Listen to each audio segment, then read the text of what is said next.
اب اللہ رب العزت کے سامنے یہ امت گواہی دے گی کہ اے اللہ نہیں، آپ نے ہمارے درمیان حضرت محمد رسول اللہ صلی اللہ علیہ وسلم کو بھیجا، انہوں نے ہم کو بتلایا کہ میرے سے پہلے فلاں فلاں فلاں نبی آئے، انہوں نے اپنی قوم میں کام کیا، لوگوں کو دین کی دعوت دی، لوگوں نے جھٹلایا، ایمان قبول نہیں کیا۔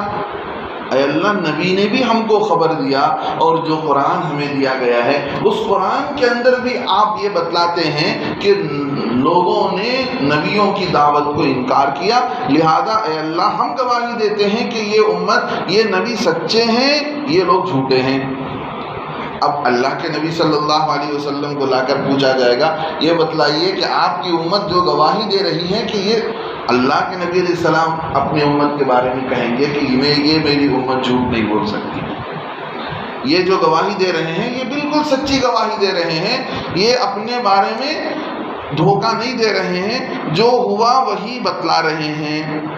کتنا بڑا درجہ ہے اس امت کا، کتنا بڑا درجہ ہے، مقام اور مرتبہ ہے۔ اگر یہ امت اپنا مرتبہ اور مقام نہیں پہچانے تو سمجھ کر دیکھیں کتنے بڑے نقصان میں جا رہی ہے، کتنے بڑے نقصان میں جا رہی ہے۔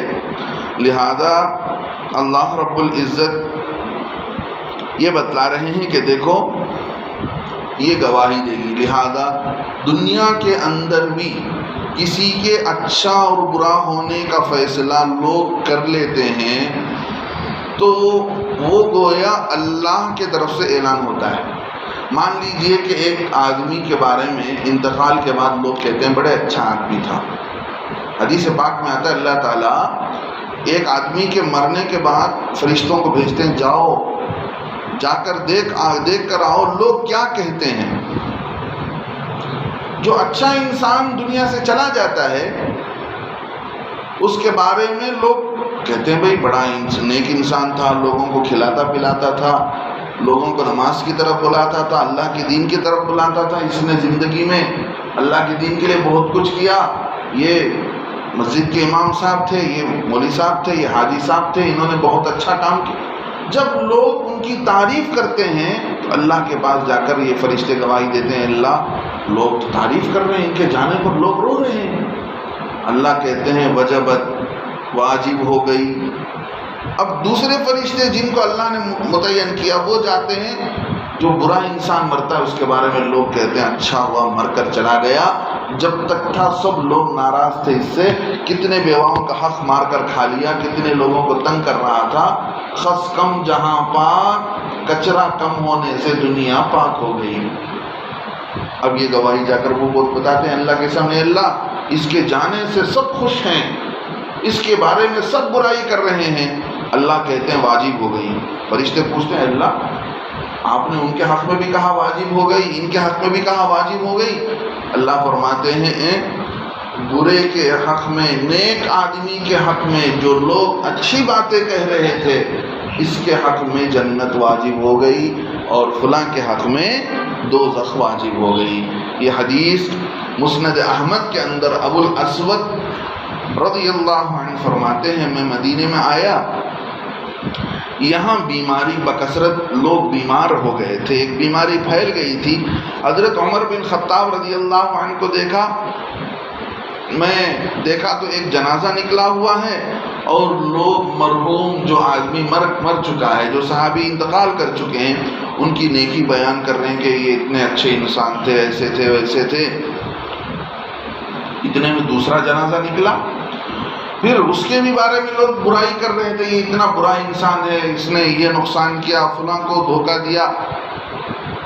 تو جب پہلا جنازہ نکلا اس موقع پر لوگوں نے جو اس کی تعریف کی کہ نیک انسان تھا، حضرت عمر رضی اللہ عنہ نے کہا واجب ہو گئی۔ پھر دوسرے آدمی کے حق میں جب لوگ برائی کر رہے تھے حضرت عمر رضی اللہ عنہ نے سن کر فرمایا واجب ہو گئی۔ میں نے کہا، حضرت ابو الاسود کہتے ہیں میں نے کہا امیر المومنین آپ کی یہ بات سمجھ میں نہیں آئی، دونوں کے حق میں آپ نے کہا کہ واجب ہو گئی۔ فرمایا اللہ کے نبی صلی اللہ علیہ وسلم سے ہم نے حدیث سنا، جس مسلمان کے نیک ہونے کی گواہی 4 آدمیوں نے دے دیا اس کی مغفرت کے وقت میں، تو سمجھو اس کے لیے جنت واجب ہو جاتی ہے۔ اتنے لوگ اس کے نیک ہونے کی گواہی دے رہے ہیں تو مطلب یہ ہے کہ یہ جنتی ہے۔ ہم نے اللہ کے نبی علیہ السلام سے پوچھا، اے اللہ کے نبی اگر 3 آدمی گواہی دے رہے ہوں؟ اللہ کے نبی نے فرمایا تب بھی۔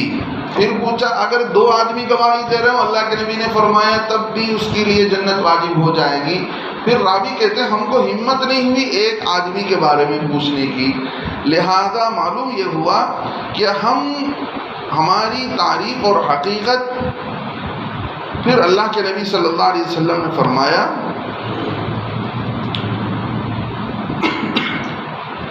اللہ کے نبی صلی اللہ علیہ وسلم نے فرمایا قریب ہے، ایک حدیث ہے اس میں اللہ کے نبی علیہ السلام فرماتے ہیں قریب ہے کہ تم اپنے بھلوں اور بروں کو پہچان لو گے، نیک کون ہے برا کون ہے پہچان لو گے۔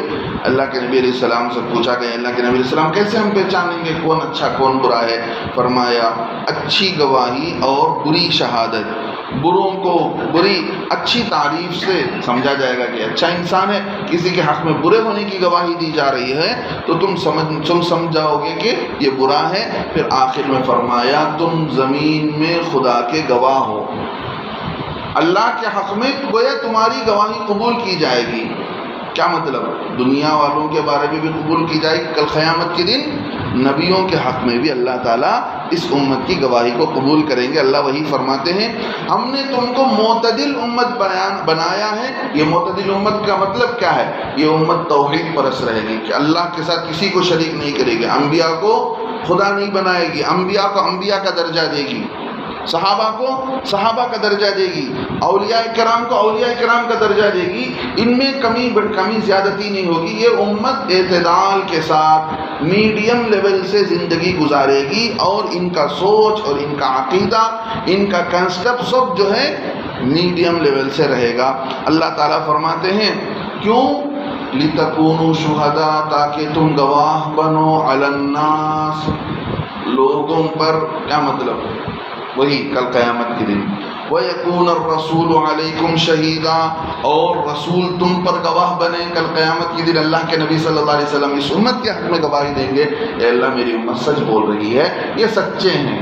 اتنی بڑی بات ہے، یہ امت گواہی دے گی نبیوں کے بارے میں، اور ہمارے نبی آ کر ہمارے حق میں گواہی دیں گے کہ یہ سچ بول رہے ہیں۔ اللہ رب العزت اب یہاں پر ایک بات سمجھنے کی ہے، علماء نے لکھا ہے کہ جو آدمی جس امت کے بارے میں یہ بتلا دیا گیا کہ یہ امت سچی ہے، یہ امت انصاف پسند ہے، تو ان کا اجماع معتبر سمجھا جائے گا۔ اجماع کے معنی آتے ہیں جو بات قرآن میں نہیں ہے، جو بات حدیث میں نہیں ہے،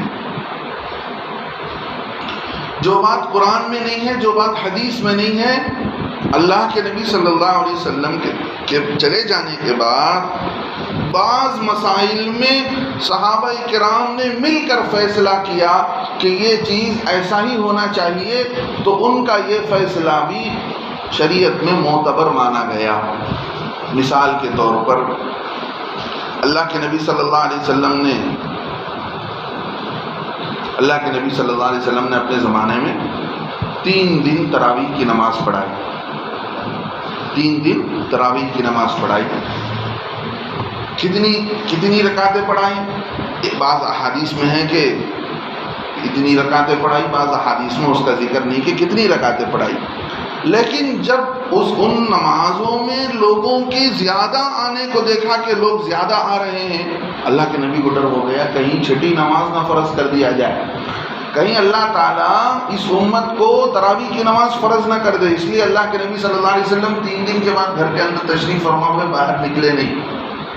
صحابہ رضی اللہ عنہ مسجد میں باہر انتظار کر رہے ہیں کہ نبی نکلیں گے نماز پڑھیں گے، انتظار کرتے کرتے 2 آدمی ان کے پیچھے، 4 آدمی ان کے پیچھے، 5 آدمی ان کے پیچھے، اس طرح مسجد میں الگ الگ جماعتیں، جن کو جتنا قرآن یاد تھا ان کے پیچھے لوگ کھڑے ہو کر نماز پڑھنا شروع کر دیے۔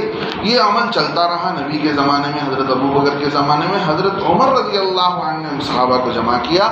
دیکھو یہ بہتر ہے کہ قرآن کا مہینہ، رمضان کا مہینہ قرآن کا مہینہ ہے، لہذا ہر مسجد میں 5-7 جماعتیں ہونے سے بہتر ہے کہ ہم ایک امام کے پیچھے تراویح نماز پڑھیں، اور 20 رکعت کے بارے میں اللہ کے نبی صلی اللہ علیہ وسلم کو جو انہوں نے دیکھا کہ اللہ کے نبی علیہ السلام کے زمانے میں 20 رکعت بھی پڑھی گئی، تو صحابہ نے فیصلہ کیا کہ 20 رکعت تراویح پر سارے صحابہ کا اجماع ہو گیا، فیصلہ ہو گیا۔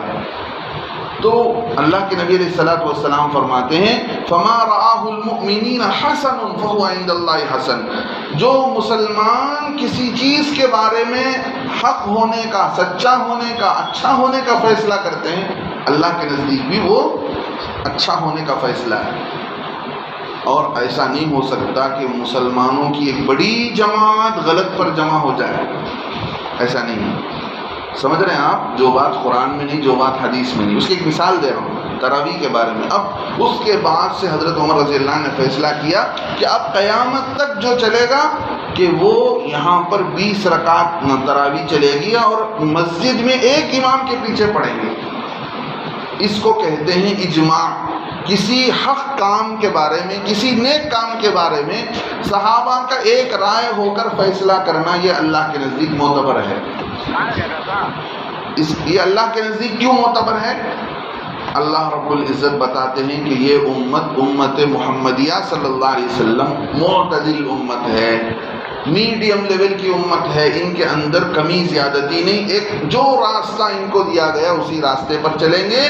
کل قیامت کے دن یہ گواہ بنیں گے انبیاء کے لیے، اس لیے کہ یہ لوگ انصاف پسند تھے، عادل تھے، سچے تھے۔ اسی لیے اس امت کے سچے اور انصاف پسند ہونے کی وجہ سے ہی اس امت کا آپس کا فیصلہ اللہ کے یہاں کیا ہوگا؟ معتبر سمجھا جائے گا کہ یہ امت سچی امت ہے، کسی غلط بات پر یہ فیصلہ نہیں کرے گی۔ اللہ کے نبی علیہ السلام کی حدیث بھی ہے ان اللہ لا یجتمع ان اللہ تعالی، اللہ کے نبی علیہ السلام نے فرمایا لا تجتمع امتی او قال امت محمد علی ضلالۃ، کبھی میری امت گمراہی پر جمع نہیں ہوگی۔ کیا مطلب؟ ایک گاؤں کے سارے مسلمان برائی کے بارے میں فیصلہ کر لیں گے یہ ایسا ہی کرنا، ایسا نہیں ہوگا۔ کچھ لوگ وہاں برے ہوں گے، 2-4 وہاں، 2-4 وہاں، 2-4 وہاں، لیکن سب مل کر برے ہو جائیں ایسا نہیں ہوگا۔ سب مل کر جو فیصلہ کریں گے وہ حق فیصلہ ہی ہوگا قیامت تک کے لیے۔ لہذا علماء نے یہ لکھا ہے کہ نبی علیہ السلام کے پردہ فرمانے کے بعد اس امت نے جتنا فیصلہ کی، جو فیصلہ کیا ہے اجماع، یعنی ساروں نے مل کر جو فیصلہ کیا ہے صحابہ اور بعد کے مسلمانوں نے، وہ بالکل برحق ہے، اس لیے کہ اس امت کو اللہ تعالیٰ کل قیامت کے دن نبیوں کا گواہ بنائیں گے، اور گواہ آدمی کبھی جھوٹا نہیں ہوگا، انصاف کرنے والا سچا آدمی ہی گواہی ہوگا۔ اس کا مطلب یہ ہے کہ یہ امت سچی ہے، اسی لیے نبی کے چلے جانے کے بعد ان کا فیصلہ بھی اللہ کے یہاں معتبر ہے۔ اللہ آگے فرماتے ہیں، دیکھو وَمَا جَعَلْنَا الْقِبْلَةَ الَّتِي كُنْتَ عَلَيْهَا، ہم نے اس قبلے کو مقرر نہیں کیا جس پر آپ تھے۔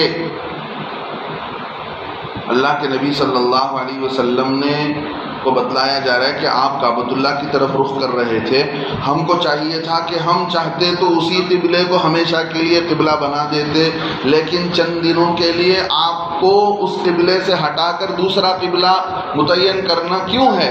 ہم جان لیں کہ کون سچا انسان ہے، کون ہماری بات کی پیروی کرتا ہے، کون نبی کی بات کو سن کر نبی جدھر مڑ گئے سب ادھر مڑ جائیں گے، کون پیچھے ہٹتا ہے، کون دل سے منافق ہے، یہ ہم دیکھنا چاہتے تھے۔ اب سوال یہ ہوگا کہ اللہ کو معلوم نہیں ہے؟ اللہ کو معلوم ہے، لیکن قیامت تک کے آنے والے انسانوں کو بتلا دینا یہ ہے، اللہ اور اس کے رسول کی بات میں ذرا برابر دل کے اندر شک و شبہ آ جاتا ہے تو سمجھ لیجیے اپنے ایمان کے بارے میں آدمی کو توبہ کرنا چاہیے کہ اللہ اور اس کے رسول کے آگے سر جھکا دے، اس معاملے میں اپنی رائے نہیں کرنا چاہیے کہ ایسا کیوں کرے نبی علیہ السلام، نعوذ باللہ ایسا کیوں کیے نبی علیہ السلام، بالکل غلط بات ہے۔ اللہ تعالیٰ جو کہتے ہیں وہی نبی کرتے ہیں، تو نبی کی بات پر کراس کوسچن کرنے کا مطلب یہ ہے کہ اللہ پر آپ کوسچن کر رہے ہیں، اللہ کو بول رہے ہیں کہ اللہ تو کیوں ایسا کر رہا ہے۔ اللہ کے نبی صلی اللہ علیہ وسلم سے کہا جا رہا ہے وما جعلنا القبلۃ التي كنت عليها، جس قبلے پر آپ تھے اس کو ہم نے مقرر نہیں کیا، الا ہاں لنعلم، تاکہ ہمیں معلوم ہو جائے، من يتبع الرسول، کون رسول کی پیروی کرتا ہے، ممن ينقلب على عقبيه، اور کون اپنے پیر پیچھے الٹے پیر آتا ہے۔ یعنی دین سے ہٹ جانا، نبی کی باتوں سے ہٹ جانے کا مطلب یہ ہے الٹا پیر وہ آدمی دین سے واپس جا رہا ہے۔ اللہ یہ بتلاتے ہیں ممن ينقلب على عقبيه، ان لوگوں میں سے کون پاؤں پیچھے واپس جا رہا ہے۔ اللہ رب العزت آگے فرماتے ہیں کہ دیکھو یہ چیز اللہ رب العزت کو وَإِن كَانَتْ لَكَبِيرَةً، یہ چیز بہت گراں گزرنے والی تھی، تکلیف دینے والی تھی۔ کیوں؟ حضرت ابراہیم علیہ السلام کے زمانے سے قبلہ کون سا مانا جاتا تھا؟ کون سا بھائی؟ کعبۃ اللہ تھا۔ کعبۃ اللہ ہی کی طرف سب رخ کر کے نماز پڑھتے تھے، اور اسی کی طرف جو ہے سب نماز پڑھ رہے آ رہے تھے، مکے میں بھی اسی کی طرف نماز پڑھتے آ رہے تھے۔ اور حضرت ابراہیم علیہ السلام کعبۃ اللہ بنائے، اس کی تاریخ ان کی آنکھوں کے سامنے تھی۔ اللہ تعالیٰ نے اس سے پہلے حضرت آدم علیہ السلام کے ہاتھوں بنایا، اس سے پہلے فرشتوں نے بنایا۔ پوری ہسٹری، پوری تاریخ مکے والوں کو معلوم ہے۔ مکے والے 13 سال اسی کے پیچھے، اسی کی رخ کر کے نماز پڑھ کے آئے ہیں۔ اب ان کو کہا گیا کہ بدل جاؤ۔ دل کو تکلیف ہوگی کہ اتنے سالوں سے سارے نبی آئے ہیں، انہوں نے کعبۃ اللہ کی رخ کیا، آج کیوں نبی صلی اللہ علیہ وسلم بدل رہے ہیں؟ جو پکے ایمان والے تھے وہ سمجھ گئے کہ آپ صلی اللہ علیہ وسلم کو جو دین دیا گیا وہ دین سارے دین کا نچوڑ دیا گیا۔ سارے دین، جتنے نبیوں کو جو کچھ اللہ نے دیا ہے اس میں کا سب ملا کر کے اللہ تعالیٰ نے اللہ کے نبی صلی اللہ علیہ وسلم کو دیا ہے۔ 1.25 لاکھ اگر نبی آئے، ان کو جو کچھ دیا گیا تنہا ایک اتنا حصہ اللہ تعالیٰ نے ہمارے نبی صلی اللہ علیہ وسلم کو دیا۔ اس کا مطلب یہ تھا، وہ لوگ سمجھ گئے کہ کسی زمانے میں بیت المقدس قبلہ ہے تو اللہ کے نبی علیہ السلام کو بھی ادھر رخ کیا جا رہا ہے۔ اور ان لوگوں کی دل جوئی بھی تھی۔ نصارہ جو تھے وہ کہتے تھے کہ بیت المقدس ہمارا ہے، یہود کہتے تھے کہ مسجد اقصی ہمارا ہے۔ ان کی بھی دل جوئی کرنا تھا کہ دیکھو تمہارے پہلے انبیاء علیہ السلام جس کو قبلہ مانتے تھے ہم اس کو بھی قبلہ مانتے ہیں، ہم اس کی طرف بھی رخ کرتے ہیں۔ تمہارے دین کو بھی ہم سچا مانتے ہیں، تمہارے قبلے کی طرف بھی ہم رخ کرتے ہیں۔ تمہارے نبی علیہ السلام جس قبلے کو اختیار کرتے تھے ہم اسے بھی اختیار کرتے ہیں۔ لہذا اللہ رب العزت بتلا رہے ہیں کہ دیکھو اب 17 دنوں کے بعد 17 مہینوں کے بعد اللہ نے بدل دیا۔ اللہ کہتے ہیں کہ یہ فیصلہ ہمارا مکہ سے خانہ کعبہ سے بیت المقدس کی طرف رخ کرنے کا، وَإِن كَانَتْ لَكَبِيرَةً، اگرچہ کہ یہ معاملہ بھاری تھا، بہت گراں گزرنے والا تھا، تکلیف دینے والا تھا، ہاں کن لوگوں پر تکلیف نہیں ہوتی؟ إِلَّا عَلَى الَّذِينَ هَدَى اللَّهُ، مگر ان لوگوں پر جن کو اللہ نے ہدایت دے دی، ہدایت کر دی، وہ لوگ سمجھ گئے نبی جو کچھ کرتے ہیں اللہ کی جانب سے کرتے ہیں، گفتہ اللہ ہوت گرچہ از حلقوم عبداللہ ہوت، نبی اب گرچہ کہ نبی عبداللہ کی زبان سے نکل رہا ہے، محمد رسول اللہ کی زبان سے نکل رہا ہے، لیکن وہ بات کس کی بات ہے؟ اللہ کی بات ہے۔ لہذا جو کچھ نبی کر رہے ہیں وہ خود ہی سے نہیں کر رہے ہیں، اللہ کرا رہا ہے۔ یہ بات ان کے سمجھ میں آ گئی۔ اللہ فرماتے ہیں اب یہودیوں نے، منافقین نے یہ بات کہا کہ دیکھو جو لوگ ادھر بیت المقدس کی طرف نماز پڑھ رہے تھے نا، ان کی نماز گویا چلی گئی۔ کیوں؟ 17 مہینے کے بعد پھر اللہ نے خانہ کعبہ کی طرف موڑ دیا کہ اب ہمیشہ کے لیے یہاں مڑ جاؤ۔ اب جو 17 مہینے بیت المقدس کی طرف نماز کر کے پڑھ رہے تھے اس کے بارے میں جھوٹ پروپیگنڈا کر رہے تھے کہ دیکھو یہ 17 مہینے جن لوگوں نے نماز پڑھی وہ نماز قبول نہیں ہوگی اس لیے کہ وہ قبلہ ہی نہیں ہے، ہاں؟ اور اس بیچ میں جن کی موت ہو گئی ہے وہ بھی گویا صحیح دین پر نہیں مرے، اس طرح کی غلط سلط باتیں۔ اللہ فرماتے ہیں کہ دیکھو اللہ نے کہا ہے کہ بیت المقدس کی طرف رخ کرو، اللہ تمہارے ایمان کو ضائع کرنے والے نہیں ہیں. وما کان اللہ لیضیع ایمانکم، اللہ تمہارے ایمان کو ضائع نہیں کرے گا. یہاں نماز کو ایمان سے تعبیر دیا گیا. سوچ کر دیکھیں آپ، نماز کی تعبیر کس سے دی گئی؟ ایمان سے دی گئی ہے. کا مطلب کیا؟ ایمان ہے تو نماز ہے، نماز ہے تو ایمان ہے. جس کی زندگی میں نماز نہیں ہے مطلب یہ ہے کہ اس کی زندگی میں ایمان بھی نہیں ہے. اللہ فرماتے ہیں ان اللہ بالناس لرؤوف الرحیم، اللہ تعالیٰ لوگوں پر مہربان ہے، رحم کرنے والا ہے. ایک موقع پر اللہ کے نبی صلی اللہ علیہ وسلم کے سامنے ایک عورت کا بچہ گم ہو گیا. وہ اپنے بچے کو تلاش کر رہی تھی.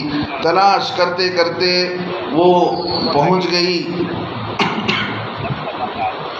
بڑی بھیڑ تھی. اس بھیڑ میں اللہ کے نبی صلی اللہ علیہ وسلم فرماتے ہیں بتلاؤ کہ بھئی اگر اس عورت کو وہ بچہ مل جاتا ہے وہ کیسے خوشی خوشی اپنے بچے کی طرف لپک کر بچے کو سینے سے لگا لے گی. اور اللہ کے نبی صلی اللہ علیہ وسلم نے فرمایا کہ بتلاؤ. ایک جگہ یہ واقعہ پیش آیا، اللہ کے نبی علیہ السلام نے دکھا کر فرمایا کہ دیکھو کیا یہ عورت اپنے بچے کو آگ میں ڈالنا پسند کرے گی؟ تو لوگوں نے کہا اللہ کے نبی صلی اللہ علیہ وسلم کیسے ہو سکتا ہے؟ فرمایا اس سے زیادہ محبت اللہ تعالیٰ اپنی امت سے کرتے ہیں، اپنے بندوں سے کرتے ہیں. لہذا تمہارا عمل، تمہاری نمازیں اللہ ضائع نہیں کریں گے. تمہاری وہ نماز بھی قبول ہے جو بیت المقدس کی طرف رخ کر کے پڑھی گئی. اس کے بعد جو تم نے آج کعبۃ اللہ کی رخ کیا ہے وہ نماز بھی قبول ہوگی. اللہ تمہاری نمازوں کو ضائع نہیں کرنے والے ہیں. اللہ تعالیٰ لوگوں پر مہربان ہیں، رحم کرنے والے ہیں. اللہ رب العزت نے یہاں پر یہ بات کو بیان کیا. اللہ سے دعا ہے اللہ تعالی ہمیں بھی خالص ایمان پر زندگی نصیب فرمائے، اسلامی زندگی نصیب فرمائے. دیکھیے قبلے کو، دیکھو اللہ تو ہر جانب ہے نا، اللہ ادھر بھی ہے ادھر بھی ہے، لیکن اللہ نے متعین کر دیا قیامت تک کے لیے کہ دیکھو ایسا نہیں کہ اللہ ہر جگہ ہے تو ایک مسجد والے ادھر رخ قبلہ بنا لیے، وہ مسجد والے ادھر رخ بنا لیے. اللہ نے قبلے کا مسئلہ مسلمانوں کے ہاتھ میں نہیں چھوڑا کہ تم جدھر چاہے کر لو. اللہ نے کہا کہ نہیں، مسلمان نماز پڑھیں گے تو سب ایک ساتھ ایک ہو کر، تو ان کے ایک ہونے کی نشانی یہ ہوگی کہ ان کا رخ اور ان کا ڈائریکشن بھی ایک ہوگا، اس میں کوئی تبدیلی نہیں ہوگی. تو پورے ہندوستان کے اندر جہاں نماز پڑھی جاتی ہے کسی بھی مسلک کے لوگ ہوں وہ ایک ہی قبلے کی طرف ان کا رخ ہے. لہذا قبلے کا معاملہ اللہ نے متعین کیا. اگر اللہ متعین نہیں کرتا تو لوگوں میں کتنا اختلاف ہو جائے گا، کوئی کہتا ادھر ہے کوئی کہتا ادھر ہے. اللہ نے فیصلہ کر دیا کہ نہیں ہم ہی اس کو متعین کریں گے. اللہ تعالیٰ نے متعین کر دیا. کتنی بڑی بات ہے دین کا. آدمی جہاں بھی جاتا ہے وہاں پر دیکھ لیتا ہے اور رخ کر کے نماز پڑھ لیتا ہے. اللہ کے دین کے اندر بڑی وسعت ہے، بڑی آسانی ہے. اللہ تعالیٰ اس کامل دین پر عمل کی توفیق نصیب فرمائے. آمین. وآخر دعوانا الحمدللہ رب العالمین.